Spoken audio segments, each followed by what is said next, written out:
So ಈ models ಮಾಡೋದನ್ನ ನೀವು ಶೂಟ್ ಮಾಡಿ ಹಾಕ್ತಾ ಹೌದು. And it's your global channel, ಅದರಲ್ಲಿ ನೋ ವಾಯ್ಸ್, ಹೌದು. ಭಾಷೆ ಇಲ್ಲ. ನಾನು ಆ್ಯಕ್ಚುಲಿ ಯಾಕೆ ಅದಕ್ಕೆ ಹಂಗೆ ಮಾಡಿದೆ ಅಂದರೆ, ಸೊ ಪಿ ಜಿಯಲ್ಲಿ ಫಾರ್ ಎಕ್ಸಾಂಪಲ್ ನಾವು ಮಾತಾಡಬೇಕು ಅಂತಂದರೆ ಸೌಂಡ್ ಇರುತ್ತೆ, ಅದಕ್ಕೆ ಮೈಕ್ ಬೇರೆ ತೊಗೋಬೇಕು. ನೆಕ್ಸ್ಟ್ ಇನ್ನು ಅಲ್ಲಿ ಬಂದರೆ ಯಾರೋ ಬಂದು ನಿಂತ್ಕೊಂಡ್ಬಿಡೋರು ಪಕ್ಕದಲ್ಲಿ, ಏನು ಮಾಡ್ತಾನೆ ಇವನು ಅಂತಂದ್ಬಿಟ್ಟು. ಆಮೇಲೆ ಇನ್ನೊಂದು, ನಮ್ಮಣ್ಣ ಏನಾದರೂ ಇಂಗ್ಲೀಷೇ ಬರಬೇಕು ನಿನ್ಗೆ ಯೂಟ್ಯೂಬ್ ಮಾಡಬೇಕು ಅಂದರೆ ನಾನು ಯಾವತ್ತು ಯೂಟ್ಯೂಬ್ ಮಾಡ್ತಾನೆ ಇರ್ತಿದ್ದಿಲ್ಲ. ಅವ್ನು ಹೇಳಿದ್ದು, ನೀನೇನು ಮಾತಾಡಬೇಡಪ್ಪ, ನೀನು ಸುಮ್ಮನೆ ಮಾಡು, ಅದೇನೋ ಅಂತಾರಲ್ಲ ಮೂಕ್ ನಾಯಿ ಜೊತೆ ಹಂಗೆ ಅಂತಲೂ ಭಯನೋ, ಸುಮ್ಮನೆ ಮಾಡು, ನಿನ್ಗೇನಾಗುತ್ತೆ, ಬರೀ ನೀನು ಮಾಡ್ತಾರೆ ತೋರಿಸೋ ನಾನು. ಸೊ ಹಾಗಾಗಿ ನಾನು ಸ್ಟಾರ್ಟ್ ಮಾಡಿದೆ. ಬಟ್ ನಮ್ಗೆ ಏನಾಯಿತು ಅಂದ್ರೆ ಸ್ಟಾರ್ಟಿಂಗ್ ಕನ್ನಡ ಮಾಡೋಣಂತ ಇತ್ತು ಮೈಂಡಲ್ಲಿ. ಬಟ್ ನಾವು ಕನ್ನಡ ಏನಾದರೂ ಮಾಡಿದರೆ ಈಗ ನಾವು ಭಾಳಾದ್ರೆ ಒಂದು 50,000 ಸಬ್ಸ್ಕ್ರೈಬರ್ ಇರ್ತೀರೇನು ಅಷ್ಟೇ. ಯಾಕಂದರೆ ಗ್ಲೋಬಲ್ ಅಂದಿದ್ದಕ್ಕೆ ರೀಚ್ ಆಗುತ್ತೆ. ಯಾಕಂದರೆ ಇನ್ನೊಂದು ಸುಮಾರು ಜನ ಆಡಿಯನ್ಸ್ ಬಂದುಬಿಟ್ಟು ನಂದು ಔಟ್ ಆಫ್ ಕಂಟ್ರಿ ಅವ್ರನ್ನೇ ಇರೋದು. ಸೊ ನಮ್ಮಲ್ಲಿ ತುಂಬ ಕಡಿಮೆ ಹೇಳಬೇಕಂದ್ರೆ. ಸೊ ಬೇಸಿಕಲಿ ಹಾಬಿ ಅಲ್ವಾ. ಅರ್ನಿಂಗ್ ವಿಷಯದಲ್ಲಿ ಒಂದು ಕೇಳ್ಪಟ್ಟಿದ್ದೀನಿ, ಅಂದರೆ ಯೂಟ್ಯೂಬರ್ಸ್ ಇಂಡಿಯಾದಲ್ಲಿ ಅರ್ನ್ ಮಾಡೋದಕ್ಕೂ ಫಾರಿನ್ ವ್ಯೂಸ್ಗೆ ಅರ್ನ್ ಮಾಡೋದಕ್ಕೂ ಅಜಗಜಾಂತರ ಇರುತ್ತೆ. ತುಂಬ ಡಿಫ್ರೆನ್ಸ್ ಇದೆ. ನಿಮ್ಗೆ ಇಂಡಿಯಾದಲ್ಲಿ 10 ರೂಪಾಯಿ ಬಂದರೆ ಅಲ್ಲಿ 100 ರೂಪಾಯಿಗಿಂತಲೂ ಜಾಸ್ತಿ ಬರುತ್ತೆ ಹೇಳ್ಬೇಕಂತಂದರೆ. ಸೊ 10 ಪಟ್ಟು. ಯಾಕಂದರೆ ಅಲ್ಲಿ ಡಾಲರ್ದು ಇನ್ನೊಂದು, ಅಲ್ಲಿ ನಿಮ್ಗೆ ಆನ್ಲೈನ್ ಬಗ್ಗೆ ಟ್ರಸ್ಟ್ ತುಂಬ ಇದೆ. ಒಂದು ಆ್ಯಡ್ಸ್ ಬಂದರೆ ಅವ್ರು ಏನು ಮಾಡ್ತಾರೆ ಅಂದರೆ ಒಬ್ಬೊಬ್ರು ಅಲ್ಲೇ ಬೈ ಮಾಡೋರು ಇರ್ತಾರೆ. ಆಮೇಲೆ ನಮ್ಮಲ್ಲಿ ಅಂದರೆ ಆನ್ಲೈನ್ ಟ್ರಸ್ಟ್ ಮಾಡಿ ರೀಸೆಂಟಾಗಿ ಓಕೆ ಆನ್ಲೈನ್ ಇವಾಗ ಅಮೆಝಾನ್ ಅದು ಎಲ್ಲರೂ ನಂಬ್ತಿದ್ದಾರೆ. ಮುಂಚೆ ಯಾರೂ ನಂಬ್ತಾ ಇರಲಿಲ್ಲ, ಶಾಪ್ ಹೋಗೋದು ಅಲ್ಲಿ ನೋಡ್ಕೊಂಡೆ ತೊಗೊಂಬರ್ತಿರೋ. ಸೊ ಹಾಗಾಗಿ ಅಲ್ಲಿ ಏನಾಗುತ್ತೆ ಅಂತಂದರೆ ನಿಮಗೆ ಆನ್ಲೈನ್ ಪರ್ಚೇಸ್ ಮಾಡೋದು ಜಾಸ್ತಿ, ಜೊತೆಗೆ ಅವ್ರ ಆ್ಯಡ್ಸ್ ಕೂಡ ಜಾಸ್ತಿ ಪ್ರೈಸ್ ಇರುತ್ತೆ. ಸೊ ಹಂಗಾಗಿ ಅದರಿಂದ ಕಂಪ್ಯಾರಿಸನ್ ಮಾಡಿದ್ರೆ ತುಂಬ ಡಿಫ್ರೆನ್ಸ್ ಇದೆ. ಆಮೇಲೆ ಕನ್ನಡ ಲ್ಯಾಂಗ್ವೇಜ್ ಮಾಡಿದ್ರು ತುಂಬ ಡಿಫ್ರೆನ್ಸ್ ಇದೆ, ಹಿಂದಿ ಮಾಡಿದ್ರು ಡಿಫ್ರೆನ್ಸ್ ಇದೆ, ನೀವು ಇಂಗ್ಲೀಷ್ ಮಾಡಿದ್ರು ಡಿಫ್ರೆನ್ಸ್ ಇದೆ. ಯಾವ ಲ್ಯಾಂಗ್ವೇಜಲ್ಲಿ ಮಾಡಿದ್ರೆ ಹೆಚ್ಚು ಅರ್ನಿಂಗ್ಸ್ ಇದೆ ಅದು ಅನ್ನೋಕ್ಕಿಂತ ಮುಂಚೆ ಬಟ್ ನಮಗೆ ಕಂಫರ್ಟೇಬಲ್ ಯಾವುದಿರುತ್ತೆ ಅದು ಫಸ್ಟ್ ಇಂಪಾರ್ಟೆಂಟು. ಈಗ ನನಗೆ ಲಿಂಗ್ವಿಸ್ಟಿಕ್ ಬ್ಯಾರಿಯರ್ ಇಲ್ಲ, ಒಂದು 3-4 ಲ್ಯಾಂಗ್ವೇಜ್ ಬರುತ್ತೆ ಯಾರಿಗೂ ಅಂದರೆ? ಇಲ್ಲ, ಮಲ್ಟಿಪಲ್ ಲ್ಯಾಂಗ್ವೇಜ್ ವರ್ಕೌಟೇ ಆಗಲ್ಲ. ಸೊ ನೀವು ಐದರ್ ಕನ್ನಡ ತೊಗೋಬೇಕು, ಇಲ್ಲ ಹಿಂದಿ ತೊಗೋಬೇಕು, ಇಲ್ಲ ಇಂಗ್ಲೀಷ್ ತೊಗೋಬೇಕು. ಸೊ ಕನ್ನಡ ತೊಗೊಂಡ್ರೆ ರೀಚು ಕಡಿಮೆ, ವ್ಯೂಸು ಕಡಿಮೆ, ಅರ್ನಿಂಗು ಕಡಿಮೆ. ಹಿಂದಿ ತೊಗೊಂಡ್ರೆ ಸ್ವಲ್ಪ ಪರವಾಗಿಲ್ಲ ಜಾಸ್ತಿ, ಆದರೆ ಇಂಗ್ಲೀಷ್ ತೊಗೊಂಡ್ರೆ ನಿಮ್ಗೆ ಇನ್ನೂ ಜಾಸ್ತಿ ಡಿಫ್ರೆನ್ಸ್ ತುಂಬ ಇದೆ. ಅದು ಗ್ಲೋಬಲ್ ರೀಚು ಜಾಸ್ತಿ, ಅರ್ನಿಂಗು ಜಾಸ್ತಿ ನಿಮ್ಗೆ ಹೇಳ್ಬೇಕಂತಂದ್ರೆ. ಓಕೆ, ಒಂದೊಂದು ಬೇಸಿಕ್ ಕ್ವೆಶ್ಚನ್ ಇಂದ ಶುರು ಮಾಡಲ್ಲ ಯೂಟ್ಯೂಬ್ ಬಗ್ಗೆ, ಯಾಕಂದರೆ ವಿ ಸ್ಟಾರ್ಟೆಡ್ ಅನ್ನೋ ಕಾರಣಕ್ಕೆ. ತುಂಬ ಜನ ಯೂಟ್ಯೂಬ್ ಚಾನಲ್ ಮಾಡ್ಕೊಂಡು ಅವರಿದ್ದಾರೆ, 1-2 ವರ್ಷ, 3 ವರ್ಷ, 4 ವರ್ಷ, ಅವ್ರದ್ದು ಪಿಕಪ್ಪೇ ಆಗ್ತಿರಲ್ಲ. ಏನು ಪ್ರಾಬ್ಲಮ್ ಇರುತ್ತೆ? ಓಕೆ, ಸೊ ಇದು ನೋಡಿ, ಸೊ ಫಸ್ಟ್ ಪ್ರಾಬ್ಲಮ್ ಇರೋದೇ ಅವರು ಪರ್ಸ್ನಲ್ ಅಕೌಂಟ್ ಪ್ರೊಫೆಷ್ನಲ್ ಅಕೌಂಟ್ ಅಂತ ತಿಳ್ಕೊಂಡು ಮಾಡಿರ್ತಾರೆ. ಓಕೆ, ಏನು what is the difference? Important ಏನು difference personal account to professional account? Personal ಅಂದರೆ ನಿಮ್ಗೆ ತುಂಬ ರೀಚ್ ಔಟ್ ಆಗಲ್ಲ. ಈಗ ನಿಮ್ಮ ಫಾರ್ ಎಕ್ಸಾಂಪಲ್ ಫೇಸ್ಬುಕ್ ಪೇಜ್ ಇದೆ, ನಾವು ಏನು ಮಾಡ್ತೇವೆ, ಫ್ರೆಂಡ್ಗೆಲ್ಲ ಕನೆಕ್ಟ್ ಮಾಡ್ಕೊಳ್ತೇವೆ, ವೀಡಿಯೋ ಅಪ್ಲೋಡ್ ಮಾಡ್ತೇವೆ, ಕರೆಕ್ಟಾ? ಸ್ಟೋರ್ಗೋಸ್ಕರ, ನಮಗೋಸ್ಕರ ನಾವು ವೀಡಿಯೋನ ಅಪ್ಲೋಡ್ ಮಾಡ್ಕೊಂಡು ಇಟ್ಕೊಂಡಿರ್ತೀವಿ ಬ್ಯಾಕಪ್ ಸ್ಟೋರ್ಗೋಸ್ಕರ. ಸೊ ಈಗ ಯೂಟ್ಯೂಬಲ್ಲಿ ಹೆಂಗಂದರೆ ಪರ್ಸ್ನಲ್ ಅಕೌಂಟ್ ಅಂದರೆ ನಿಮ್ಮ ಪರ್ಸ್ನಲ್ ವೀಡಿಯೋಗಳು ಹಾಕ್ಕೋಬೋದು, ರೀಚ್ ಔಟ್ ಕಡಿಮೆ ಅದು, ಆಮೇಲೆ ಸುಮಾರು ಆ್ಯಕ್ಸಸ್ ನಿಮ್ಗಿರಲ್ಲ. ಬಟ್ ಅದೇ ಪ್ರೊಫೆಷ್ನಲ್ ಅಂತ ಹೋದರೆ ನಿಮ್ಗೆ ಅರ್ನಿಂಗ್ ಮಾಡೋಕ್ಕೂ ನಿಮಗೆ ಆಪ್ಷನ್ ಇರೋದು ಅದರಲ್ಲಿ. ವರ್ಲ್ಡಲ್ಲಿ 55% ಪ್ರೊಫೆಷನಲ್ ಅಕೌಂಟ್. ಹೌದು, ಈಗ ಒಂದು ಕ್ರಿಯೇಟ್ ಮಾಡ್ಕೊಂಡಾಗ ಸೆಕೆಂಡ್ ಕ್ರಿಯೇಟ್ ಮಾಡ್ಕೊಂಡ್ರೆ ಅದು ಪ್ರೊಫೆಷ್ನಲ್ ಅಕೌಂಟ್ ಅದು. ಸೊ ಅದನ್ನು ನಿಮಗೆ ವರ್ಲ್ಡಲ್ಲಿ 55% ರೆವಿನ್ಯೂ ಕೊಡ್ತಿರೋದು ಅದು ಯೂಟ್ಯೂಬು. ಸೊ ನಾನು ಹೇಳೋದು ಏನಂತಂದರೆ ಸುಮಾರು ಜನ ನಮ್ಮ ಚಾನಲ್ ಇದೆ ಅಂತ ಸುಮಾರು 99% ಫೇಲ್ಯೂರ್ ಆಗೋದು ಇಲ್ಲೇ. ಇದು ಒಂದು ರೀಸನು. ಇನ್ನು ನೆಕ್ಸ್ಟ್ ಬಂದುಬಿಟ್ಟು ಯಾರ್ದೋ ನೋಡಿ ಮಾಡಿದ್ರೆ ವೀಕ್ಲಿ ಒಂದು ತಿಂಗಳಿಗೆ ಒಂದು ವೀಡಿಯೋ ಹಾಕಿದ್ರೆ ಅಮಾವಾಸ್ಯೆಗೆ ಯಾವುದೂ ವರ್ಕ್ ಆಗಲ್ಲ. ನಿಮಗೆ ಪ್ರತಿದಿನ ಅಂತ ಕಂಟೆಂಟ್ ಹಾಕೋಷ್ಟು ನಿಮಗೆ ಸ್ಕಿಲ್ಸ್ ಇರಬೇಕು. ನಿಮ್ಮ ಕಂಟೆಂಟು 100 ಜನ ಯೂಟ್ಯೂಬರ್ ಇದ್ದರೆ ನಿಮಗೂ ಅವ್ರಿಗೆ ಡಿಫ್ರೆನ್ಸೇ ಅಂದರೆ ಡಿಫ್ರೆಂಟ್ ಇರಬೇಕು. ಕಂಪ್ಯಾರಿಸನ್ ಇದ್ದರೂ ಕೂಡ, ಕಾಂಪಿಟೇಟರ್ ಇದ್ದರೂ ಕೂಡ ನಿಮ್ಮ ಕಂಟೆಂಟೇ ಬೇರೆ ಇರಬೇಕು, ಅವ್ರ ಕಂಟೆಂಟೇ ಬೇರೆ ಇರಬೇಕು. ಈಗ ಫಾರ್ ಎಕ್ಸಾಂಪಲ್ ನಾನು ಹಾಬಿ ಟಾಯ್ಸ್ ಮಾಡ್ತಿದ್ದೆ, ಬೇಸಿಕಲಿ ವೇಸ್ಟ್ ಕಾರ್ಡ್ಬೋರ್ಡಲ್ಲಿ ಏನು ಮಾಡೋದು ಈ ಥರದ. ನಂತರ ಎಷ್ಟೋ ಜನ ಇದ್ದಾರೆ, ಅವ್ರು ಕ್ರಿಯೇಟ್ ಮಾಡಿದ್ದು ನನಗೆ ಮಾಡೋಕ್ಕಾಗಲ್ಲ, ನನಗೆ ಕ್ರಿಯೇಟ್ ಮಾಡಿದ್ದು ಅವ್ರಿಗೆ ಬರೋಲ್ಲ. ಸೊ ಬೇಸಿಕಲಿ ನಿಮ್ಮ ಮೈಂಡ್ ಅನ್ನೋದು ಎಷ್ಟು ಪವರ್ಫುಲ್ ಇರುತ್ತೆ ಅಂದರೆ ಓನ್ ಕಂಟೆಂಟ್ ನಿಮ್ಮ ಥರ ಯಾರೂ ಮಾಡೋಕ್ಕಾಗಲ್ಲ. ಫಾರ್ ಎಕ್ಸಾಂಪಲ್ ನನ್ನ ಥರ ಯಾರೂ ಇಲ್ಲ, ನಿಮ್ಮ ಥರನೂ ಯಾರೂ ಇಲ್ಲ, ಅದೇ ಥರ ನಮ್ಮ ಕಂಟೆಂಟು ಹಾಗೇ ಇರುತ್ತೆ, ನಮ್ಮ ಥರ ಯಾರಿಗೆ ಕಂಪೇರ್ ಮಾಡೋಕ್ಕೂ ಹೋಗಲ್ಲ ಅದು. ಒಂದು ಉದಾಹರಣೆ ತಗೋಣ, ಕುಕ್ರಿ ಶೋ ಅಥವಾ cooking channel. Cooking channel 10 cooking channels ಇವೆ. ಆ 10ರಲ್ಲಿ ಒಬ್ಬರು ತುಂಬಾ ಅರ್ನ್ ಚೆನ್ನಾಗಿ ಮಾಡ್ತಾರೆ, ಒಬ್ರು ತುಂಬಾ ಲೀಸ್ಟ್ ಅರ್ನ್ ಮಾಡ್ತಾರೆ. ಏನ್ ಡಿಫ್ರೆನ್ಸು? ಎಲ್ಲರೂ ಬೆಂಡೆಕಾಯಿ ಪಲ್ಯನೇ ಮಾಡಿರ್ತಾರೆ ಅನ್ಕೊಳ್ಳಿ. ಓಕೆ, ಸೊ ನೋಡಿ, ಇವಾಗ ಬೆಂಡೆಕಾಯಿ ಪಲ್ಯ ಮಾಡಿರ್ತಾರೆ, ಕರೆಕ್ಟಾ? ಫಸ್ಟ್ ಯಾರು ಬೆಂಡೆಕಾಯಿ ಪಲ್ಯ ಮಾಡಿ ತೋರಿಸ್ತಾರೋ ಅವರೇ ಅರ್ನ್ ಮಾಡೋದು. ನೆಕ್ಸ್ಟು ಈಗ ಬೆಂಡೆಕಾಯಿ ಪಲ್ಯದಲ್ಲಿ ಒಬ್ಬರು ಫ್ರೈ ಮಾಡ್ತಾರೆ, ಒಬ್ಬರು ಸಾಂಬಾರು ಥರ ಮಾಡ್ತಾರೆ. ಸಾಂಬಾರು ಯಾರು ಮಾಡಿರ್ತಾರೆ, ಫ್ರೈ ಯಾರು ಮಾಡಿರ್ತಾರೆ, ಅವರೇ ಯಾರು ಮಾಡೋದು. ಅವ್ರದ್ದು ನೋಡಿ 10 ಜನ ಉಳಿದವ್ರು 8 ಜನ ಮಾಡಿದ್ರೆ ಆಗಲ್ಲ, ಕಷ್ಟ ಅದು. ಆ ಬೆಂಡೆಕಾಯಿ ಫ್ರೈಯಲ್ಲಿ ಚಿಪ್ಸ್ ಮಾಡ್ತಾರೆ. ಈಗ ಬೆಂಡೆಕಾಯಿ ಸುಮಾರು ಮಾಡ್ತಾರೆ ಅಡುಗೆ ಈ ಬೆಂಡೆಕಾಯಿ ಇದರಲ್ಲಿ ಮೆಣಸಿನ್ಕಾಯಿ ಹಾಕ್ಬಿಟ್ಟು ಸ್ವಲ್ಪ ಫ್ರೈ ಮಾಡಿಬಿಡ್ತಾರೆ. ಬರೀ ಒಬ್ಬರು ಫ್ರೈ ಮಾಡ್ತಾರೆ, ಒಬ್ಬರು ಸುಟ್ಬಿಟ್ಟು ತಿಂತಾರೆ, ಚಟ್ನಿ ಮಾಡ್ತಾರೆ. ಈ ಥರ ಈಗ ಒಬ್ಬರು ಬೆಂಡೆಕಾಯಿ ಅಂದರೆ ವೀಡಿಯೋ ಮಾಡಿರೋರಿಗೆ ಅದು ಕ್ಲಿಕ್ ಆಯ್ತು ಅಂದರೆ ಎಲ್ಲ ಅವರೇ ಮಾಡಿಬಿಡ್ತಾರೆ ಅಷ್ಟೊತ್ತಿಗೆ. ಬೇರೆ ಆಪ್ಷನ್ ಕೊಡೋದೇ ಇಲ್ಲ. ಯಾಕಂದರೆ ಅದು ಒಂದು ನಿಮ್ಗೆ ಹೆಂಗಂದರೆ ಗ್ರಿಪ್ ಅದು. ಓಕೆ, ಇದಕ್ಕೆ ವ್ಯೂಸ್ ಬರ್ತಿದೆ ಅಂದರೆ ಅದಕ್ಕೆ ಆಡಿಯನ್ಸ್ ಇಂಟ್ರೆಸ್ಟ್ ಕೊಡ್ತಿದ್ದಾರೆ ಅಂತಂತ. ಸೊ ಅವ್ರು ಏನು ಮಾಡ್ತಾರೆ, ಮಲ್ಟಿಪಲ್ ವೀಡಿಯೋ ಮಾಡಿಬಿಡ್ತಾರೆ. ಸೊ ಅದ್ರ ಒಳಗಡೆ ಬೇರೆಯವರು ಇನ್ನೂ ಏನು ಡಿಫ್ರೆಂಟ್ ಮಾಡ್ಬೋದು. ಈಗ ತುಂಬ ರೀಸೆಂಟಾಗಿ ನಾನು ಒಂದು ಇದಕ್ಕೆ ಹೋಗಿದ್ದೆ, ಡ್ರೈ ಫ್ರೂಟ್ಸ್ ಶಾಪ್ಗೆ. ಅದು ವೆಜಿಟೇಬಲ್ದೇ ಗ್ರೀನ್ ಆಗಿದೆ, ಒಳ್ಳೆ ಫ್ರೈ ಮಾಡಿದ್ದಾರೆ. ಹೆಂಗೆ ಮಾಡಿದ್ದಾರೆ ಅಂತ ಗೊತ್ತಿಲ್ಲ ನಾನು. ಸೊ ಆ ಥರದ್ದು ಏನಾದರೂ ಯೂನಿಕ್ ಮಾಡಿದಾಗ 100% ಕ್ಲಿಕ್ ಆಗುತ್ತೆ. ಜೊತೆ ಕನ್ಸಿಸ್ಟೆನ್ಸಿ ಅನ್ನೋದು ತುಂಬ ಇಂಪಾರ್ಟೆಂಟು. ಈಗ ಒಂದು ವಾರ ಅಂತ ಇಟ್ಕೊಳ್ಳಿ, ಒಂದು ವಾರದಲ್ಲಿ ಎಷ್ಟು ವಿಡಿಯೋಸ್ ಹಾಕಬೇಕಾಗುತ್ತೆ ದತ್ತ ಅವರೇ? ಅಂದರೆ ಕೆಲವರು ಹೇಳ್ತಾರೆ ದಿನಕ್ಕೆ 3 ರೀಲ್ಸ್ ಹಾಕಬೇಕು, ದಿನಕ್ಕೆ 1 ವಿಡಿಯೋ ಹಾಕಬೇಕು, ಅದು ಹಾಗೆ 7 ದಿನ ಹಾಕಬೇಕು. Okay, so what is the rule, basic rule? Okay, so ಅಲ್ಲಿ ಯಾವುದೂ ಇಲ್ಲ. ಸೊ ನೀವು ನಿಮ್ಮ ಚಾನಲ್ ನೀವೇ ಓನರು. ನಿಮ್ಗೆ ಹೇಳೋರು ಯಾರೂ ಇಲ್ಲ, ನಿಮ್ಗೆ ಗೈಡ್ ಮಾಡೋರು ಯಾರೂ ಇಲ್ಲ, ನಿಮ್ಗೆ ಸಪೋರ್ಟ್ ಮಾಡೋರು ಯಾರೂ ಇಲ್ಲ. ಇಲ್ಲಿ ನಾನೇ ಡಿಸೈಡ್ ಮಾಡಬೇಕು ನನಗೆ ಏನು ಬೇಕು. ಸೊ ಇವಾಗ ಫಾರ್ ಎಕ್ಸಾಂಪಲು ನನ್ನ ಕನಸುಗಳೇ ದೊಡ್ಡ ಇದಾವತ್ತಂದರೆ ಅದು ಫಸ್ಟ್ ಆಫ್ ಆಲ್ ನಿಮ್ಮ ಮಲಗಿಸೋಕ್ಕೆ ಬಿಡಲ್ಲ. ಈಗ ನಾವು ಎಷ್ಟೇ ಪೇನ್ ಇದ್ದರೂ ಕೂಡ, ಎಷ್ಟೇ ಕಷ್ಟ ಇದ್ದರೂ ಕೂಡ ಅದ್ರ ಬಗ್ಗೆನೇ ಯೋಚನೆ ಮಾಡಿ ನಾನು ಪ್ರಾಜೆಕ್ಟನ್ನು ಬಿಲ್ಡ್ ಮಾಡೋದು. ಈಗ ನಾನು ದುಡ್ಡು ಬರುತ್ತೆ ಅಂತ ಗೊತ್ತಾಯ್ತು ಅಂತ ತಿಳ್ಕೊಳ್ಳಿ, ನಾನು ಆರಾಮಾಗಿ ಟ್ರಿಪ್ ಹೋಗ್ಕೊಂಡು ಎಲ್ಲ ಮೂವಿ ನೋಡ್ಕೊಂಡು ನಾನು ಲೈಫ್ ಮಾಡೋಕ್ಕೆ ಹೋದರೆ ದುಡ್ಡು ಬರೋಲ್ಲ ನೆಕ್ಸ್ಟು. ಯಾಕಂದರೆ ನಾನು ದುಡ್ಡು ಬರ್ತಾ ಇರೋದು ಏನಕ್ಕೆ, ದಿನಾಲೂ ವರ್ಕ್ ಮಾಡ್ತಿದ್ದೀನಿ. ಎಷ್ಟು ಅವರ್ ವರ್ಕ್ ಮಾಡ್ತೀನಿ ಅನ್ನೋದು ಮ್ಯಾಟ್ರ್ ಆಗುತ್ತೆ. ಈಗ ನಾನು 15 to 18 hours ವರ್ಕ್ ಮಾಡ್ತಿದ್ದೆ, ದಿನಾಲು ಇವಾಗಲೂ ವರ್ಕ್ ಮಾಡ್ತೀನಿ ನಾನು ಅದೇ ಥರ. ಬಟ್ ಯಾಕೆ ಮಾಡ್ತೀನಿ ನನಗೆ ಗೊತ್ತು, ಬೇರೆ ಕಡೆ ಎಲ್ಲ ಹೋದರೂ ಇಷ್ಟು ದುಡ್ಡು ಬರೋಲ್ಲ. ಜೊತೆಗೆ ಯೂಟ್ಯೂಬ್ದು ಹೆಂಗತ್ತಂದರೆ ಇವಾಗ ನೀವು ದುಡ್ಡು ಮಾಡಿದ್ರು ಕೂಡ ನೀವೇನು ಪ್ರತಿದಿನ ಏನು ಅದಕ್ಕೆ ಅಂತ ವರ್ಕ್ ಮಾಡಲ್ಲವಲ್ಲ. ಇವತ್ತು ವೀಡಿಯೋ ಮಾಡಿದ್ರೆ ಅದು 5 ವರ್ಷ 10 ವರ್ಷ ಅದರಿಂದನೂ ದುಡ್ಡು ಬರ್ತಿರುತ್ತೆ. ಅದು ಗೊತ್ತಾದಾಗ, ಜೊತೆಗೆ ನಿಮ್ಮ ಕಾಂಪಿಟೇಟರ್ ಜಾಸ್ತಿ ಇದ್ದಾಗ ನೀವು ಆಬ್ವಿಯಸ್ಲಿ ಮಾಡಲೇಬೇಕು. ದಿನಾಲು ದಿನಕ್ಕೆ 2 ಬೇಕಾದರೂ ಮಾಡ್ಬೋದು ನೀವು. ಬಟ್ ಇದು ಹೆಂಗತ್ತಂದರೆ ಯೂಟ್ಯೂಬ್ ನಿಮಗೆ ಶಾರ್ಟ್ ಟರ್ಮಲ್ಲಿ ದುಡ್ಡು ಮಾಡ್ಕೊಳ್ಳೋದು ಹೇಳಬೇಕಂದ್ರೆ. ಇದು ನಾನು ವೆಯ್ಟ್ ಮಾಡಿ ಶಾರ್ಟ್ ಟರ್ಮ್, ಹೌದು. ಈಗ ನೀವು ನನ್ನ ಕಾಂಪಿಟೇಟರ್ ಅಂದ್ಕೊಳ್ಳೋಣ, ಈಗ ನಾನು ಮಾಡಿಲ್ಲ ಅಂದರೆ ನೀವು ಮಾಡ್ತಿರ್ತೀರ, ದುಡ್ಡು ಯಾರು ಮಾಡ್ಕೊಳ್ತೀರಾ? ನೀವು ಮಾಡ್ಕೊಳ್ತೀರಾ. ಸೊ ನಾನು ಮಾಡೋಕ್ಕೆ ಶುರು ಮಾಡಿದ್ರೆ ನಾನು ಮಾಡ್ಕೊಳ್ತೀನಿ. ಬಟ್ ಇಬ್ಬರು ಕಾಂಪಿಟೇಷನಲ್ಲಿ ಶುರು ಮಾಡಿದ್ರೆ ಇಬ್ಬರು ಮಾಡ್ಕೊಂಡ್ಬಿಡ್ತೇವೆ.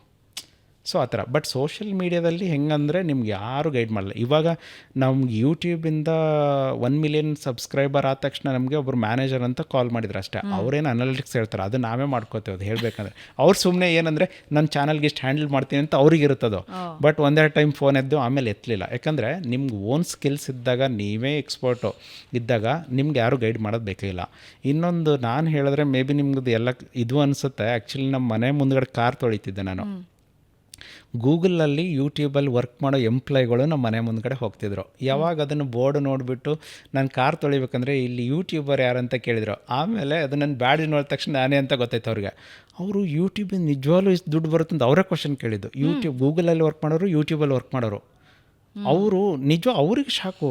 ನಾವು ವರ್ಕ್ ಮಾಡ್ತಿದ್ದೆವು, ನಮಗೆ ಈ ಥರ ಸ್ಯಾಲ್ರಿ, ಬಟ್ ಏನಪ್ಪ ಇವ್ರು ಕಂಟೆಂಟ್ ಕ್ರಿಯೇಟರ್ ಅಂತಂದ್ಬಿಟ್ಟು. ಸೊ ಇಲ್ಲಿ ಹೇಳಬೇಕು ಅಂತಂದರೆ ಕನ್ಸಿಸ್ಟೆನ್ಸಿ ಅನ್ನೋದು ತುಂಬ ಇಂಪಾರ್ಟೆಂಟು. ನಾನು ಹೇಳಿದೆ ನೋಡಿ, 1 ವರ್ಷದಲ್ಲಿ ನನಗೆ ಬಂದು 1000 ರೂಪಾಯಿ. ನೀವು ಯಾರಾದರೂ ಹೋಗ್ಬಿಟ್ಟು ಈ ಥರ ಮಾಡೋತಂದ್ರೆ ಮಾಡಲ್ಲ. ಯಾಕಂದ್ರೆ ನಮ್ಗೆ ಓಕೆ, ನಮ್ಮ ಅಣ್ಣಗೆ ಸಪೋರ್ಟ್ ಮಾಡಿದ್ರು, ಯಾಕಂದ್ರೆ ಅವ್ರಿಗೆ ದುಡ್ಡು ಬರ್ತಿತ್ತು, ನಾನು ನೋಡಿದ್ದೆ ಅಂಥೇಳಿ ಒಂದು ಹೋಪಲ್ಲಿ ಮಾಡಿದ್ದೆ ನಾನು ಕೂಡ. ಬಟ್ ಇಲ್ಲಿ ಓನ್ ಸ್ಕಿಲ್ಸ್ ಇರಬೇಕು. ಮೈಂಡ್ಸೆಟ್ ಹೆಂಗಿರ್ಬೇಕಂದ್ರೆ ಬಿಸ್ನೆಸ್ ಮೈಂಡ್ಸೆಟ್ ಇರಬೇಕು, ಎಂಪ್ಲಾಯ್ ಮೈಂಡ್ಸೆಟ್. ಇವಾಗ ವರ್ಕ್ ಮಾಡಿದೆ ಕೈ ಸಿಕ್ತು ದುಡ್ಡು ಅಂತಂದ್ರೆ ಆಗೋದಿಲ್ಲ. ಸೊ ಇಲ್ಲಿ ಏನೇ ಇದ್ರೂ ಕೂಡ ತಾಳ್ಮೆ ಅನ್ನೋದು ಇಂಪಾರ್ಟೆಂಟು. ಫಸ್ಟು ದುಡ್ಡಿಗೆ ನೋಡಿ ವರ್ಕ್ ಮಾಡಿದ್ರೆ ಸೋಷಿಯಲ್ ಮೀಡಿಯಾದಲ್ಲೂ ಆಗಲ್ಲ. ಫಸ್ಟ್ ಕೆಲಸ ಮಾಡಬೇಕು. ಸೊ ಇವಾಗ ನಾನು ಇನ್ಸ್ಟೆಂಟ್ ಯೂಟ್ಯೂಬರ್ ಆಗಿಬಿಡ್ತೀನಿ, ಐ ಲರ್ನ್ ಮನಿ ಅಂತ ಹೋಗ್ಬಾರ್ದು. ಇಲ್ಲ, ಈಗ ಯಾರೋ ನಿಮ್ಗೆ ಸಪೋರ್ಟ್ ಮಾಡೋರಿದ್ದರೆ ಓಕೆ. ಸಂಭವ ನಿಮ್ಗೊಂದು ಸೋಷಿಯಲ್, ಈಗ ನೀವು ಅನ್ನೋದನ್ನ ಹೆಸರು ಎಲ್ಲರಿಗೂ ಗೊತ್ತು. ಈಗ ನಿಮ್ಮ ಚಾನಲ್ ಕ್ರಿಯೇಟ್ ಮಾಡಿಬಿಟ್ಟು this is my YouTube channel ಅಂದರೆ ನೀವು ವಿತಿನ್ 3-4 ಡೇಸಲ್ಲಿ ಚಾನಲ್ ಮಾನಿಟೈಸ್ಡ್ ಆಗುತ್ತೆ ನಿಮ್ಮದು. ಯಾಕಂದರೆ ನೀವು ಇಲ್ಲಿ ಅಂದರೆ ನೀವು ಬೇರೆ ಒಂದು ಸ್ಟುಡಿಯೋದಲ್ಲಿ ವರ್ಕ್ ಮಾಡೋದು, ನಿಮ್ಗೆ ನೋಡೋರು ಎಷ್ಟೋ ಆಡಿಯನ್ಸ್ ಇರ್ತಾರೆ, ಹೆಸರು ಗೊತ್ತಿರುತ್ತೆ. ಸೊ ನಿಮ್ಮದೇ ಓನಾಗಿ ಚಾನಲ್ ಮಾಡಿದ್ರೆ ನೀವು ಟಕ್ಕಂತ ಮಾಡ್ಬೋದು. ಈಗ ನಮ್ಮ ಥರ 0 ಹೆಸರೇ ಗೊತ್ತಿಲ್ಲ ಅಂಥವ್ರು ಬಂದಾಗ ಅವ್ರ ಕೆಲಸದಿಂದನೇ ಅವರು ರೆಕಗ್ನೈಸ್ ಆಗಬೇಕು. ಓಕೆ. ಸೊ ನಾವು ಯೂಶಲಿ ಮಾನಿಟೈಸ್ ಆಗಬೇಕು ಅಂತ ಹೇಳಿದ್ರೆ ಬೇಸಿಕ್ ರೂಲ್ಸ್ ಆರ್ ನನಗೆ ಗೊತ್ತಿರೋ ಹಾಗೆ 1,000 ಸಬ್ಸ್ಕ್ರೈಬರ್ಸ್ ಆಗಿರಬೇಕು, 4,000 watch hours. 1,000 subscribers are very easy, ಮಾಡ್ಕೊಳ್ತಾರೆ ಹೆಂಗೋ. 4,000 ವಾಚ್ ಅವರ್ಸ್ ಆಗಬೇಕು ಅಂದರೆ it takes lot of time. ಅದಕ್ಕೇನಾದರೂ ಒಂದು ಟ್ರಿಕ್ ಹೇಳ್ಬೋದಾ ನಮ್ಮ ವೀಕ್ಷಕರಿಗೆ? ಇವಾಗ ಈ ನೀವು ಹೇಳಿದ್ರಲ್ಲ 1,000 ಸಬ್ಸ್ಕ್ರೈಬರ್ ಮಾಡ್ಕೊಳ್ಳೋದು ಈಸಿ ಅಂತಂದು, ಅದೇ ಮೇನ್ ಮಿಸ್ಟೇಕ್ ಯೂಟ್ಯೂಬಲ್ಲಿ. ಈಗ ನಾನು ನಿಮ್ಗೆ ಗೊತ್ತಿದ್ದೀನಿ ಅಂತೇಳಿ ಏನು ಮಾಡ್ತೀರಾ, ನನಗೊಂದು ಚಾನಲ್ ಇರುತ್ತೆ, ನೀವು ಕಳಿಸ್ಬಿಡ್ತೀರಾ ಸಬ್ಸ್ಕ್ರೈಬರ್ ಆಗೋ ಅಂತ ಹೇಳ್ತೀರಾ. ನಾನು ಓಕೆ ಫ್ರೆಂಡ್ ಅಂತ ಆಗ್ತೀನಪ್ಪ, ನಿಮ್ಮ ವಿಡಿಯೋ ನೋಡ್ತೀನ ನಾನು? ನೋಡಲ್ಲ. ಮತ್ತು ಹೆಂಗೆ ಅದು ಸಬ್ಸ್ಕ್ರೈಬರ್ ಅಂದರೆ ಏನು? ವಿಡಿಯೋ ನೋಡಬೇಕಲ್ವ, ಬರೀ ಸಬ್ಸ್ಕ್ರೈಬರ್ ಯಾರೋ ಅವ್ರಿಗೆ ಕಳಿಸಿ ಇವ್ರಿಗೆ ಕಳಿಸಿ ಒಂದು ಮಾಡ್ಕೊಳ್ಳಿ ಅಂತಂದ್ಬಿಡ್ತಾರೆ. ವಿಡಿಯೋ ನೋಡಬೇಕಂದ್ರೆ ಕಂಟೆಂಟು ಮ್ಯಾಚಿಂಗ್ ಇರಬೇಕು. ನನಗೆ ನಿಮ್ಮಿಂದ ಕಲಿಯಂಥದ್ದು ಏನಾದರೂ ಇರಬೇಕು. ಆವಾಗ ವಿಡಿಯೋ ಎಲ್ಲರೂ ವಾಚ್ ಅವರ್ಸಲ್ಲೇ ಫೇಲ್ಯೂರ್ ಆಗೋದು. ವಾಚ್ ಅವರ್ಸ್ ಬರಬೇಕಂದ್ರೆ ಕಂಟೆಂಟು ಅದೇ ಥರ ಇರಬೇಕು, ಎಡಿಟಿಂಗು ಅದೇ ಥರ ಇರಬೇಕು, ಟೈಟಲ್ಲು ಟ್ಯಾಗ್ಸು ಅದೇ ಥರ ಇರಬೇಕು, ರೀಚ್ ಆಗಿರಬೇಕು. ಈಗ 100 ಜನ ಇದ್ದಾರೆ ಅಂದರೆ 3 ಜನ ನೋಡೋರು ಮಾತ್ರ ನಮ್ಮ ವೀಡಿಯೋಗಳು ನೋಡೋದು. ಅದರಲ್ಲಿ ಬಂದು 3 ಜನದಲ್ಲಿ 3 ಜನ ಫುಲ್ ವೀಡಿಯೋ ನೋಡ್ತಾರಂತಲ್ಲ, ಅವರಿಗೆ ಆ್ಯಕ್ಚುಲಿ ನಮ್ಮ ಚಾನಲ್ಗೆ ಅವರೇ ನ್ಯಾಚುರಲ್ ಆಗಿ ನಮ್ಮ ಚಾನಲ್ಗೆ ಬರ್ತಾರೆ ಹುಡ್ಕೊಂಡು ಅಂದರೆ ಅವ್ರಿಗೆ ಇಂಟ್ರೆಸ್ಟ್ ಇದೆ ನಮ್ಮ ಕಂಟೆಂಟು ಅಂತ. ಸೊ ಅವಾಗ ಆಬ್ವಿಯಸ್ಲಿ ಆಗುತ್ತೆ. ಸೊ ನಮ್ಮಲ್ಲಿ ಸುಮಾರು ಜನ ಸ್ಟೂಡೆಂಟ್ಗಳು ಮಿಸ್ಟೇಕ್ ಮಾಡೋದು ಅದನ್ನೇ, ಎಲ್ಲೋ ಏನೋ ರಿಲೇಟಿವ್ಗಳಿಗೆ ಹೇಳ್ಬಿಟ್ಟು ಎಲ್ಲ ಮಾಡ್ಕೊಂಡ್ಬಿಡ್ತಾರೆ. ನಮ್ಗೆ ಡೌಟು, ಅಲ್ಲ ಇವ್ರು ಹೆಂಗೆ ಮಾಡ್ಕೋತಾರೆ ಇಷ್ಟು ಬೇಗ ಫಾಲೋವರ್ಸ್ ಅಂತಂದ್ಬಿಟ್ಟು. ಹೌದು, ನಮ್ಮ ಗ್ರೂಪಲ್ಲೆಲ್ಲ ಆ್ಯಡ್ ಮಾಡಿರ್ತೇವೆ ಒಂದೊಂದು ಟೈಮ್ ಮೆಸೇಜು, ಇದಕ್ಕೆಲ್ಲ ಸಬ್ಸ್ಕ್ರೈಬರ್ ಮಾಡಿ ಅವ್ರು ಇವರು ಮಾಡ್ಕೊಂಡು ಏನು ಮಾಡ್ತೀರಾ ನಮ್ಮ ಕ್ವಶನ್. ಮತ್ತೆ ಈಗ ಸಬ್ಸ್ಕ್ರೈಬರ್ ಆಯ್ತಪ್ಪ 1,000 ಆಯಿತು, ನೆಕ್ಸ್ಟು ವಾಚ್ ಅವರ್ಸ್ ಕವರ್ ಹಾಕಿ ಎಷ್ಟೋ ಟೈಮ್ ತೊಗೊಳತ್ತದು. ಸೊ ಮೇಯ್ನ್ ಇಂಪಾರ್ಟೆಂಟು, ನೀವು ನ್ಯಾಚುರಲಾಗಿ ಹೋದರೆ 1 ಮಿಲಿಯನ್ ವ್ಯೂಸ್ ಬಂತು ಅಂದರೆ ಆಲ್ಮೋಸ್ಟ್ 2 ಈಕ್ವಲ್ ಆಗಿ ಕ್ಲಿಯರ್ ಆಗಿಬಿಡುತ್ತೆ. ಬಟ್ 1 ಮಿಲಿಯನ್ ವ್ಯೂಸ್ ಬರಬೇಕಂದ್ರೆ ಕಂಟೆಂಟ್ ಇಂಪಾರ್ಟೆಂಟು. ಈಗ ನೀವು 100 ಜನಕ್ಕೆ ಮಾಡಿ 1000 ಜನಕ್ಕೆ ಮಾಡಿ ದುಡ್ಡು ಕೊಟ್ಟು ಮಾಡ್ಕೊಳ್ಳಿ, ಏನೋ ಮಾಡ್ಕೊಳ್ಳಿ, ಬಟ್ ನೀವು ಕಂಟೆಂಟ್ ಹಾಕಿಲ್ಲ ಅಂದರೆ ಅವರು ಒಂದು ದಿವಸ ಹೋಗ್ಬಿಡ್ತಾರೆ. ಇಲ್ಲ ಹಾಕಿದ್ರು ಅಂತ ತಿಳ್ಕೊಳ್ಳೋಣ, ನೀವು ಹಾಕ್ತೀರಪ್ಪ. ಈಗ ನೀವೇನೋ ಹಾಕಿದಿರಂತ ನಾನು ನೋಡ್ತೀನಿ, ನನಗೆ ರಿಲೇಟೆಡ್ ಇಲ್ಲಪ್ಪ, ನಾನು ಏನು ಮಾಡ್ತೀನಿ, ಡ್ರಾಪ್ ಔಟ್ ಆಗಿಬಿಡ್ತೀನಿ. ಸೊ 10 ನಿಮಿಷದ ವಾಚ್ ಅವರ್ಸು ನಾನೇ ಡ್ರಾಪ್ ಹೊಡಿಸ್ದಂಗೆ ನಿಮಗೆ. ಎಕ್ಸ್ಪೆಷಲಿ ನೀವು ಯಾರಿಗೂ ಹೇಳಿಬಿಟ್ಟು ಫಾಲೋವರ್ಸ್ ಆಗಿರ್ತಿರಲ್ಲ ಅವರೇ ನಿಮ್ಗೆ ಪಲ್ಟಿ ಹೊಡ್ಸೋದು ಲಾಸ್ಟಿಗೆ. ಸೊ ಬಟ್ ನನಗಿದು ಫಸ್ಟ್ ಚಾನಲಲ್ಲಿ ಅರ್ಥ ಆಗಿರೋದು. ಸೆಕೆಂಡ್ ಚಾನಲ್ಲು ನಂದು ಹೈಯೆಸ್ಟ್ ಫಾಸ್ಟೆಸ್ಟ್ ಮಾನಿಟೈಸ್ಡ್ ನಂದು ಹೇಳಬೇಕಂದ್ರೆ. ಸೊ ಬೇಸಿಕಲಿ ಹೇಳಬೇಕಂದ್ರೆ ಯೂಟ್ಯೂಬ್ ಚಾನಲ್ ಮಾಡಬೇಕಂತಂದರೆ ಪೇಷನ್ಸ್ ಯಾಕೆ ಇರಬೇಕು ಅಂತ ಹೇಳ್ತೀನಿ ಅಂತಂದರೆ, ಯೂಟ್ಯೂಬ್ ನಾನು 21 ಬಿಟ್ಟಿರೋದು ಸಮ್ ರೀಸನಿಂದ. ಬಟ್ ಇವತ್ತಿಗೂ ನಾನು ದುಡ್ಡು ಬರ್ತಿದೆ. ನಾನು ಸ್ಟಾರ್ಟ್ ಮಾಡುವಾಗ ದುಡ್ಡು ಬಂದಿಲ್ಲ, ಬಟ್ ನನಗೆ ಇವಾಗೂ ಬರ್ತಿದ್ದಿಲ್ಲ. ಅದೇ ಮೇನ್ ಇಂಪಾರ್ಟೆಂಟ್ ಯೂಟ್ಯೂಬ್ದು. ಸೊ ಒನ್ ಥಿಂಗ್ ಎಲ್ಲರೂ ಅರ್ಥ ಮಾಡ್ಕೊಂಡು, ನನಗೆ ಅರ್ಥ ಆಗಿದ್ದು, ಇವಾಗ ನಿಮ್ಮದು ಯಾವುದೋ ಒಂದು ವಿಡಿಯೋ ಒಂದು 5 ವರ್ಷದ ಹಿಂದೆ ಕ್ಲಿಕ್ ಆಗಿರುತ್ತೆ, ಅದರ ರೆವೆನ್ಯೂ ನಿಮ್ಗೆ ಇವತ್ತಿಗೂ ಬರುತ್ತೆ. ಅಂದರೆ ಅದ್ರ ವ್ಯೂಸ್ ಹೋಗ್ತಾನೆ ಇರುತ್ತೆ ಮತ್ತು ರೆವೆನ್ಯೂ ಬರ್ತಾನೆ ಇರುತ್ತೆ. ಇಟ್ಸ್ ನಾಟ್ ಲೈಕ್ ಒಂದು ವಿಡಿಯೋ ಮಾಡಿದ್ದೆ ಅದರಿಂದ ರೆವೆನ್ಯೂ ಬಂತು ಮುಗಿದು ಹೋಯ್ತು ಅಂತ. ಇಲ್ಲ. ಇವಾಗ 365 ದಿವಸ ನೀವು ಕೆಲ್ಸಕ್ಕೆ ಹೋದರೆ ಏನೋ ಸ್ಯಾಟರ್ಡೆ ಸಂಡೇ ಅದು ಹೋಗಲ್ಲ, ಓಕೆನಾ? ಇಲ್ಲ ಸಂಡೇ ಅಂತ ತಿಳ್ಕೊಳ್ಳಿ, ಎಷ್ಟು ಹೋಗ್ತೀರಾ ತಿಂಗಳಿಗೆ ಒಂದು 25 ದಿವಸ ಹೋಗ್ತೀರಾ. ಯೂಟ್ಯೂಬ್ಗೆ ಯಾಕೋ ಯೋಚನೆ ಮಾಡಲ್ಲ ಆ ಥರ 25 ದಿವಸ ವರ್ಕ್ ಮಾಡಬೇಕು ಅಂತಂದು?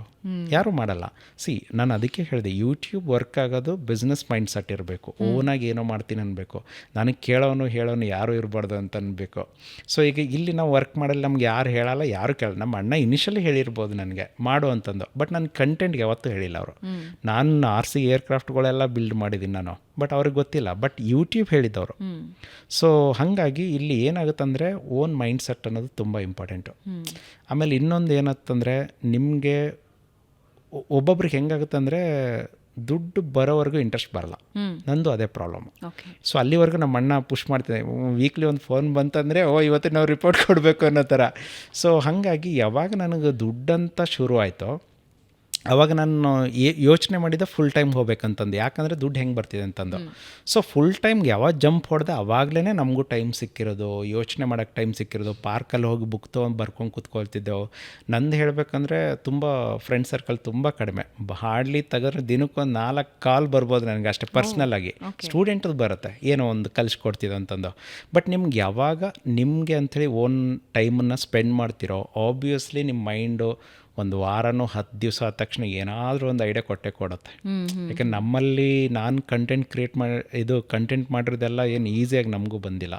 ಬುಕ್ಕಲ್ಲಿ ನಮ್ಮೆಲ್ಲ ಬುಕ್ ಗೀಚ್ ಹೊಡೆದು ಆಮೇಲೆ ಅದ್ರ ಹಿಂಗೆ ಬರಬೇಕು ಹಂಗೆ ಬರಬೇಕು ಒಂಥರ ಹೆಂಗಂದರೆ ಈ ಕನಸು ಬಿದ್ದಾಗ ಹೆಂಗಿರುತ್ತಲ್ಲ ಎಲ್ಲೋ ಇರ್ತೇವೆ ಅಂದಂಗೆ, ಹಂಗೆ ಈ ಪ್ರಾಜೆಕ್ಟ್ ಮಾಡಬೇಕಂದ್ರೆ ಹಿಂಗೆ ಕಾಣಿಸ್ಬೇಕು, ಹಿಂಗೆ ಇರಬೇಕು, ಇದೇ ಕಲರ್ ಮ್ಯಾಚಿಂಗ್ ಇರಬೇಕು, ಅದನ್ನು ಎಲ್ಲಿ ಫೋಟೋ ಶೂಟ್ ಮಾಡಬೇಕು. ಒಂದು ಫೋಟೋ ಶೂಟ್ ಮಾಡಬೇಕಂದ್ರೆ ನಾವು ಒಂದು 50-60 ಫೋಟೋ ತೆಗಿತೇವೆ ಒಂದೊಂದು ಟೈಮು. ಒಂದೊಂದು ವೀಡಿಯೋ ಕ್ಲಿಪ್ ನನ್ನ ಹತ್ತತ್ರ 100-150 ಕ್ಲಿಪ್ ಬರುತ್ತೆ ಒಂದೊಂದು ಟೈಮ್. ಅದನ್ನು ಎಡಿಟ್ ಮಾಡಬೇಕು ಮತ್ತೆ. ಸೊ ಯಾವಾಗ ನಿಮ್ಗೆ ಇದು ರೆವಿನ್ಯೂ ಬರೋಕ್ಕೆ ಶುರು ಮಾಡುತ್ತೋ ಆಬ್ವಿಯಸ್ಲಿ, ಜೊತೆಗೆ ಇನ್ನೊಂದು ಯೂಟ್ಯೂಬ್ ಹೆಂಗೆ ವರ್ಕ್ ಆಗುತ್ತೆ ಅಂದರೆ ನಿಮ್ಮದು ಇಂಟ್ರೆಸ್ಟ್ ಮೇಲೆ. ಕೆಲಸ ಮಾಡೋದು ಬೇರೆ, ಇನ್ನೊಬ್ರ ಕೈ ಕೆಳಗಡೆ ಹೋಗ್ಬಿಟ್ಟು ಅದು ದುಡ್ಡುಗೋಸ್ಕರ ಮಾಡೋದು. ಇದು ಇಂಟ್ರೆಸ್ಟು, ದುಡ್ಡು ಬರುತ್ತಾ ಇಲ್ಲ ಅಂತದ್ದು ಅದು ಆಮೇಲೆ ಸೆಕೆಂಡ್ರಿ, ಅದು ಫಸ್ಟ್ ಕೆಲಸ. ಸೊ ನಿಮ್ಗೆ ಈಗ ಇನ್ನೊಂದು ಏನಂತಂದರೆ ನೋಡಿ, ಈಗ ಯಾರೋ ಒಂದು ಲೈಕ್ ಕೊಟ್ಟರು ಅಂತ ತಿಳ್ಕೊಳ್ಳಿ, ಖುಷಿ ಬೇರೆನೇ ಅದು. ಇಲ್ಲ ನನಗೆ ವ್ಯೂಸ್ ಬಂತು, ನನಗೂ ನನ್ನ ವೀಡಿಯೋ ನೋಡೋರು ಇರ್ತಾರಲ್ಲ ಅಂತೇಳಿ ಹಿಂಗೂ ಶುರು ಆಗುತ್ತೆ. ಬಟ್ ಮೇನ್ ಫಸ್ಟ್ ಇದು 2 ಏನು ವ್ಯೂಸ್ ಬರೋದು ಒಂದು ಫೋಕಸ್ ಮಾಡ್ಕೋಬೇಕು, ಲೈಕ್ಸ್ ಫಾಲೋವರ್ಸ್ ಆಗಿರ್ಬೋದು, ರೆವಿನ್ಯೂ ಆಟೋಮೆಟಿಕ್ಕಾಗಿ ಬೆನ್ನತ್ತಕ್ಕೆ ಶುರು ಮಾಡುತ್ತೆ. ಹೌದು.